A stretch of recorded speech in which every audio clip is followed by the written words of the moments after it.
Welcome back to the show. Time to talk about WWE Monday Night Raw, their 800th episode of Raw, which, of course, if you did not know, has been more episodes than ER, Cheers, and Seinfeld put together, ladies and gentlemen. Just thought I'd let you know. It's one of those did you know things. But anyway, it started off with Chris Jericho coming out to the ring, doing another wonderful promo, hyping up the ladder match against Shawn Michaels at No Mercy, which I'll talk about in a little bit. And I want to bring something up because I was listening to one of the podcasts I listened to, the Pro Wrestling Blog, with Lex Luthor. And he was saying how there are some fans who are starting to not like the Jericho-Michaels feud. And I respect your opinion, but to say that, you're crazy. You're crazy. This has been the best thing on WWE since, I think, the Ric Flair, retirement situation. It's been absolutely wonderful. So, Jericho comes out, and Randy Orton comes out, and he says that, he talked with Mike Adamle, and he said that now, if anybody touches him, that person gets suspended immediately, which brings out CM Punk. And CM Punk had this look on his face I don't think I've ever seen him look before. And this is coming from all the promotions he's worked for in the Indies. I've never seen this one look. He just looked so intent to kill Randy Orton. And this entire segment with Mike Adamle and Shane McMahon, it went for a good 20-25 minutes. And it was very good. And then, there were some highlights and there were some lowlights. The match between CM Punk and Cody Rhodes was a very good match. I liked it. It wasn't the greatest match in the world, but, it's just a good match. Even, CM Punk got the win. It was just a very good match. I liked it. And then, a little bit later on, Santino Marella comes out with the honkometer, which I still say is the most awesome thing he's ever done. And he's calling him the Honky Donkey Man. The Honky Donkey Man. We should all start calling him the Honky Donkey Man, just to be funny. It's the Honky Donkey Man. But no, but I think I've said this on a previous show a couple weeks ago, and if I haven't, I'll say it right now.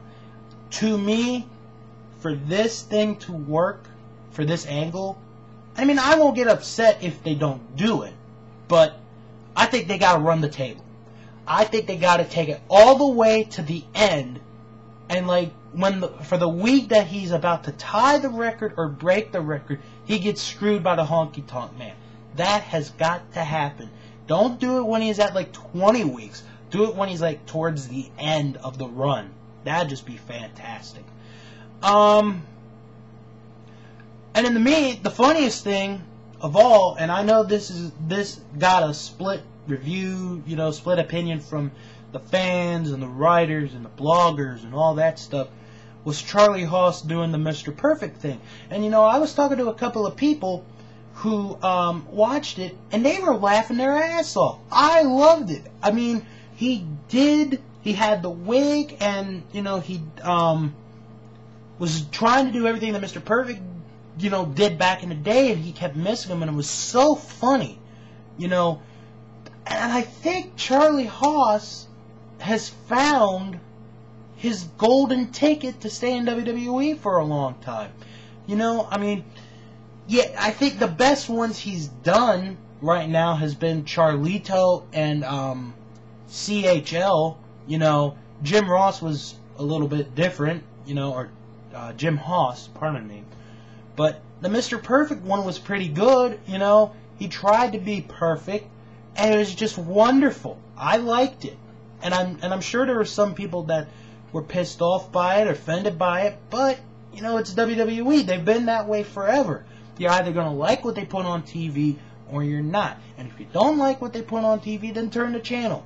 That's been the rule, I think, for anything. If you don't like what you see, turn the channel. But really, for me, I don't think the 800th episode of Raw is going to be remembered for a lot of things. I think maybe the Charlie Haas Mr. Perfect thing is going to be the only thing that it's remembered for. But other than that, I really didn't like the Raw this past week. And Evan Bourne and Kane, you know, Evan Bourne, I'm telling you, Matt Sydal, Evan Bourne, he's starting to become one of the favorites, you know, to watch in WWE. He just really is. It's just really fun to watch him and Ray together. It just seems like a natural pair, a natural tandem that should have been made a long time ago. Well, with that note, time to go to the No Mercy Report. No Mercy, Portland, Oregon, Sunday, October the 5th, 8 p.m. Eastern Time, 5 p.m. Pacific, live on pay-per-view. And, of course, if you don't have pay-per-view capabilities, you can always watch it on WWE.com. Go to there for more information. Now then, here is the card at the moment. 7 big matches. The World Heavyweight Championship to be defended in a ladder match. Shawn Michaels against Chris Jericho. This one has the possibility to be the match of the year. It really does. But we'll have to wait and see. Triple H defends the WWE Championship against Jeff Hardy. Matt Hardy defends the ECW Championship against Mark Henry. Batista faces JBL, with the winner to become the #1 contender to the World Heavyweight Championship.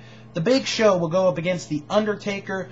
Beth Phoenix defends the women's title against Candice Michelle. And in one-on-one action, Rey Mysterio against Kane. And of course, if any new matches are announced between now and next week, you'll be told right here on this show. Got to take a quick break. TNA and Ring of Honor are next.